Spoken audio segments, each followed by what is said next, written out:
Vous êtes en amour, vous partagez des petites photos intimes de vous et vous vous attendez à ce que ça reste dans les mains de la personne à qui vous les avez envoyées. Malheureusement, cette personne-là les partage ou ça se retrouve sur le web. Et ça s'appelle la sextorsion.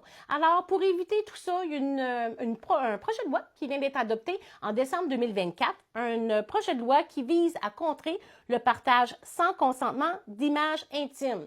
L'objectif, c'est de simplifier la procédure pour permettre à toute personne qui se retrouve dans cette situation-là d'agir rapidement afin que les photos soient soit enlevées, soit cesser le partage, les détruire ou désindexer tout hyperlien qui permet d'y accéder.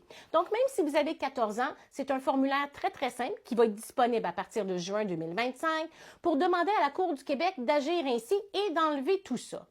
Une fois que votre jugement est rendu, la personne physique ou la personne morale qui ne respecte pas ce jugement-là peut avoir des amendes.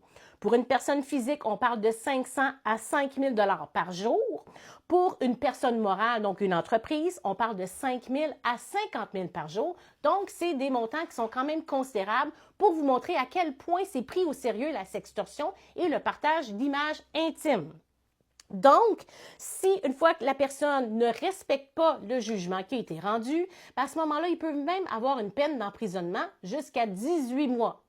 Et pour faciliter, si vous voulez poursuivre la personne qui vous a fait ça au niveau civil pour obtenir réparation ou dédommagement, la seule chose que vous avez à faire, c'est de déposer la copie du jugement de culpabilité et ça va éviter de faire toute une preuve comme telle. Et tout ça est sous huis clos, donc tout caché, donc pas aux yeux du public.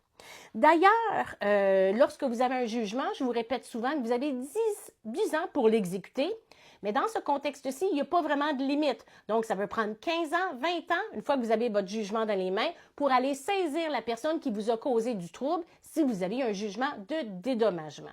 Ceci étant dit, c'est un projet de loi, il y a quelques nuances, ça va être mis en application au courant de l'année 2025, donc on va voir exactement comment c'est appliqué, mais nul besoin de vous dire que je suis très fière qu'au Québec, on ait entrepris cette loi-là pour protéger les gens vulnérables qui se retrouvent avec des photos intimes qu'ils ne voulaient pas vraiment partager.